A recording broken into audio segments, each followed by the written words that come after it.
20 years ago. I wish I could say the same about myself. One thing about this gentleman is once he meets you, he's your friend for life.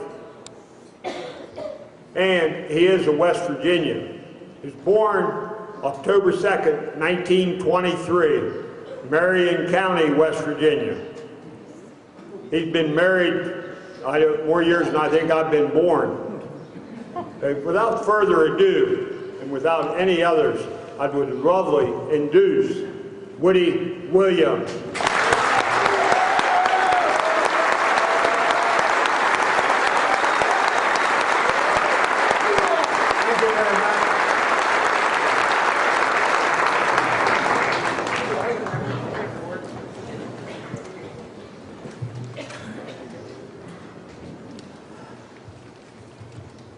Governor Cook, we're going to burden you that turn the air conditioning off. It is on, isn't it? I think what we should do is give him an assignment. He looks like a very capable person. The fact that you elect him your governor would say that he's capable. If he can't get air conditioning in the barn, then at least put some fans down the center just to stir the air. There's enough hot air in here to cook.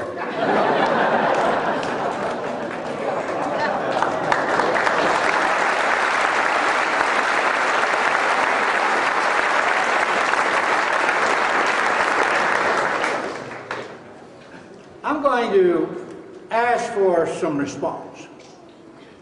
You guys seem to be pretty good responders. You jump up every time somebody waves at you. You applaud whatever reason you want.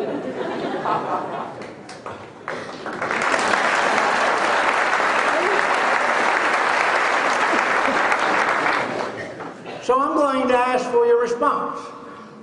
I'm going to ask the question. And then I want a response from you, loud and clear, and together.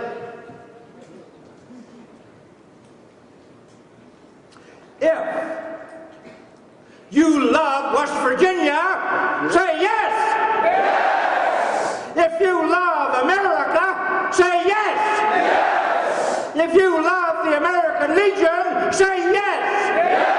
If you love me, say no.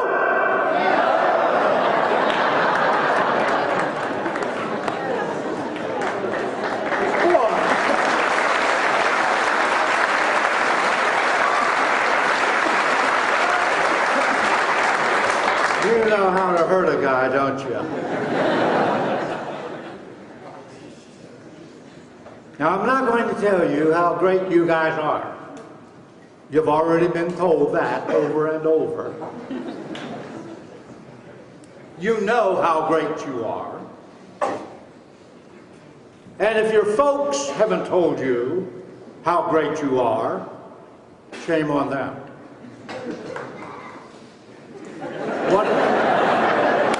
What I am going to tell you,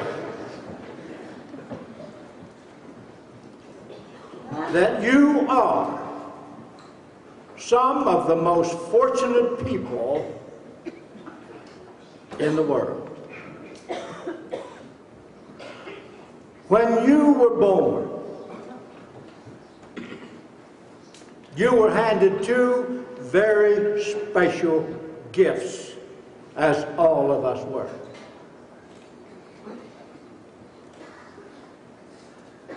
Gifts that a person could not buy. Your folks could not earn it for you or give it to you. You couldn't earn it because it had already been paid for. First was the gift of life, given to you by your Creator God In earlier times, perhaps some of you would have never survived. But our Creator breathed into you the breath of life. Oh, maybe your doctor had to smack you on the butt to get you breathing. But He gave you the breath of life. The second gift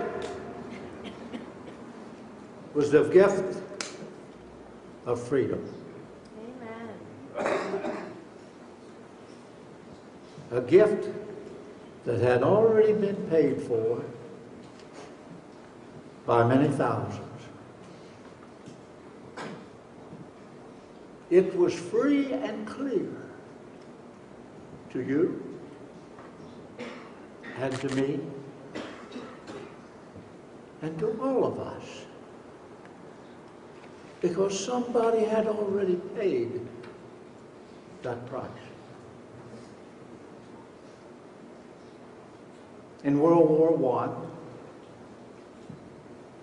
they did it for others over there. In Korea, Vietnam, Iraq, Afghanistan. We did it for others.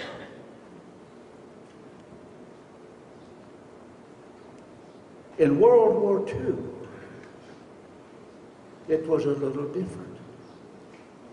We really believed that our freedom was at stake and that we could very well lose it. 16 million Americans said, "You may take my life, but you are not going to take my freedom." 405,000 of those individuals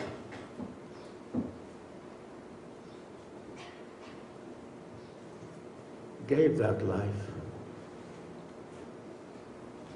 so you and I and America could remain free.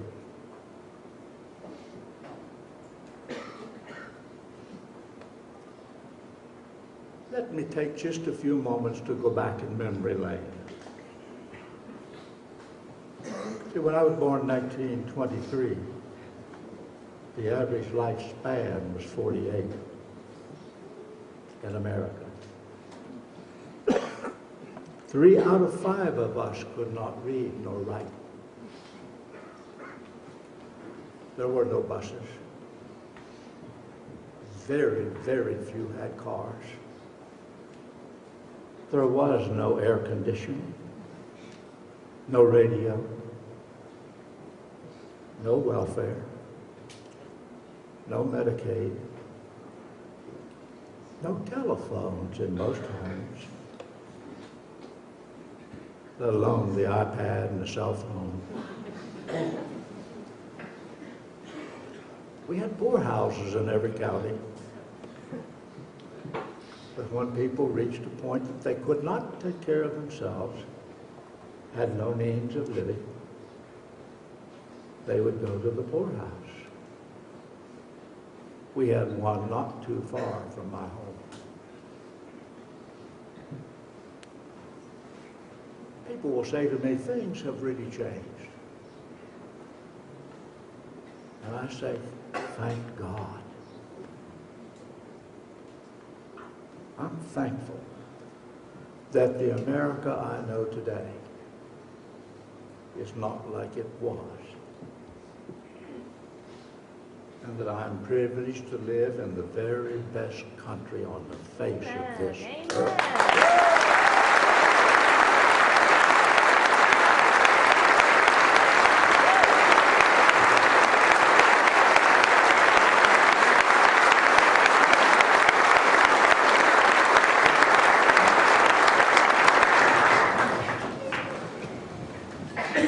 Tomorrow is a day when Oh, we say that it is a national day, but we do not say it is a national holiday.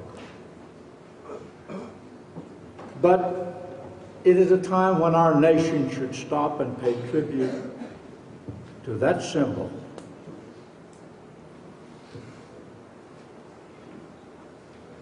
that has been the hallmark of who we really are.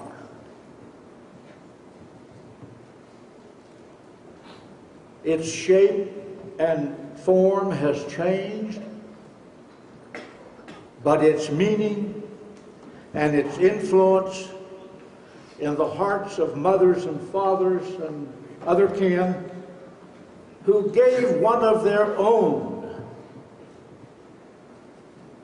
to protect her has not changed. It is still our flag.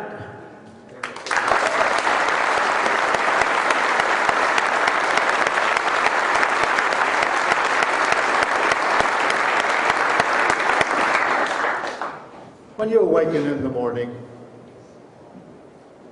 could I ask that you would just stop? Stop your mind for just a few brief moments to remember almost 2 million of us under that flag. 2 million of our loved ones sacrificed their lives to protect her. So that leads me to the question.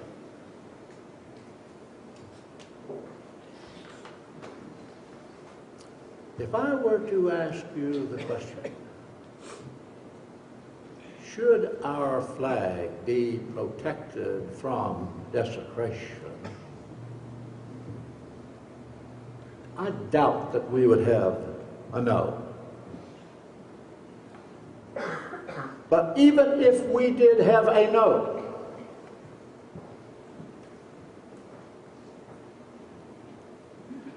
the fact that she exists is what gives that person the right to say no. This American Legion has spent hours, and I have no idea how much money, in an effort to get Old Glory protected from desecration. We almost made it, that close, one vote,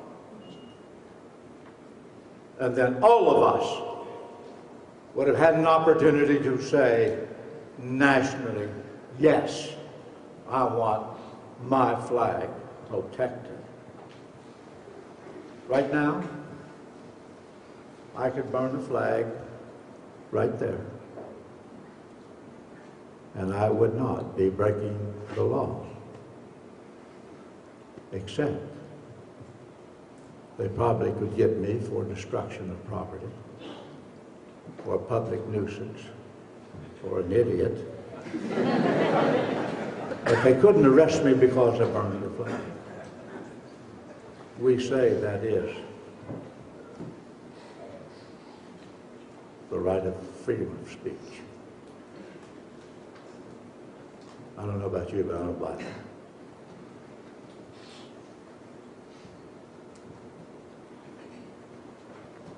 We just observed another day in our America, but so very often we forget.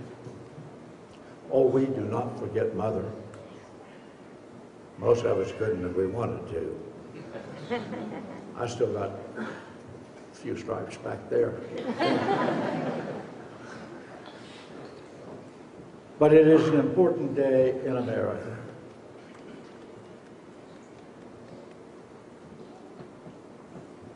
Just not too far from where I was born and raised, there is a monument that pays tribute to Anna Marie Jarvis in Taylor County, Grafton, because she was the founder of Mother's Day. And that's wonderful. But did you know that of all the monuments we've got in the country, of all the hundreds that we've got in Washington, D.C., we do not have one, not one, that pays tribute and honor to the mother and father who gave part of themselves?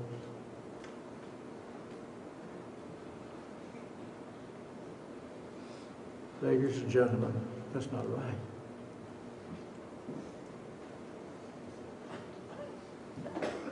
They suffered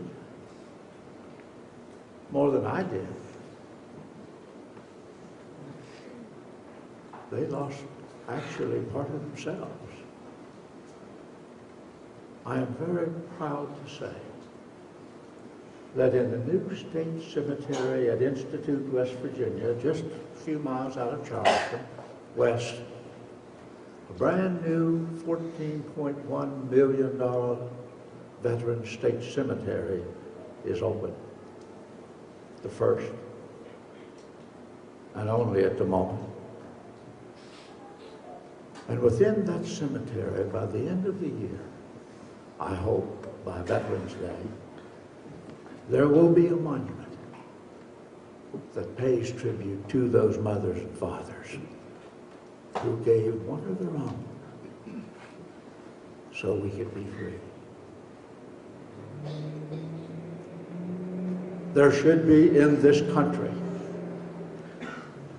preferably Washington, D.C., a monument that would honor mothers and fathers because of their contribution and sacrifice that they made for America. I would hope if any of you have an opportunity of speaking to or corresponding with one of our national representatives, if you believe as I do, I would hope that you would also insist that such a monument be established. You know, we have an awful lot of violence in our country today. If you understand it, I'd like you to explain it to me, because I don't. Somewhere there is something within our society that is causing us to not have the value of life that we once had. Maybe there are some in here who hold a grudge. Believe me, for many years I was a grudge holder. If you did something to me, you better be prepared, because I'm going to get you back. I finally learned that does not pay dividends. I would hope if there is a person here who has that kind of feeling, that you would hear this story and let it be an example for you. There was a young man who was graduating the Marine Officers Candidate School, had always wanted to be a Marine. On the floor of a car dealer was a beautiful sports car. He had wanted it ever since he was in high school. That's all he wanted. He hinted to his dad. That's what he wanted for a graduation present. The day after graduation, his dad called him into the study. He handed him a beautifully wrapped gift, told him how much he loved him and how very proud he was of him because of his achievement of becoming an officer in the United States Marine Corps. He opened the gift and he was very disappointed. It was a Bible. It had his name embossed on the front in gold letters. And for the very first time in his life, he raised his voice to his father. With all your money, you give me a Bible. And he stormed out of the room. Many years went by. He did very well in the Marine Corps. He moved up through the ranks. Got his 20 years in. Now he's ready to retire. And in all those years, he and his father had never talked. He had never seen him.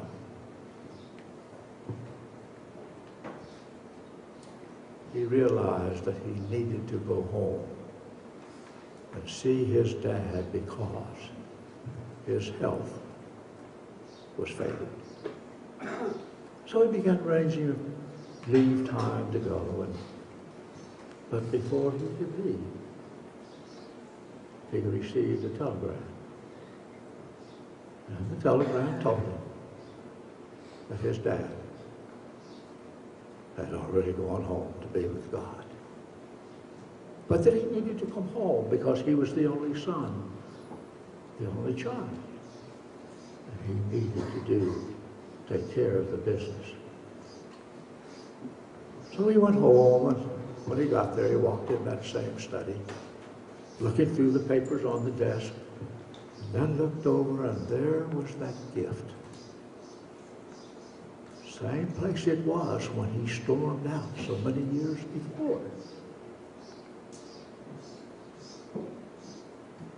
He reached over and got it and opened it up, and with tears rolling down his cheeks, he began flipping through the pages of the Bible. As he did, a slip of paper fell out, fell to the floor.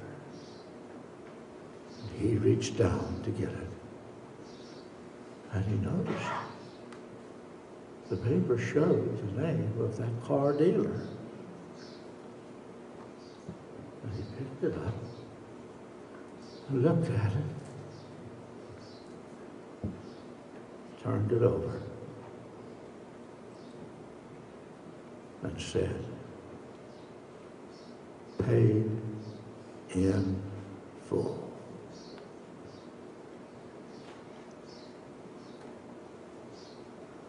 We never know what fate and faith is going to put in our pathways. But if there is one in here who has aught against anybody, straighten it out. Get it right. That's how America should be. We are peace-loving people. Thank you very much.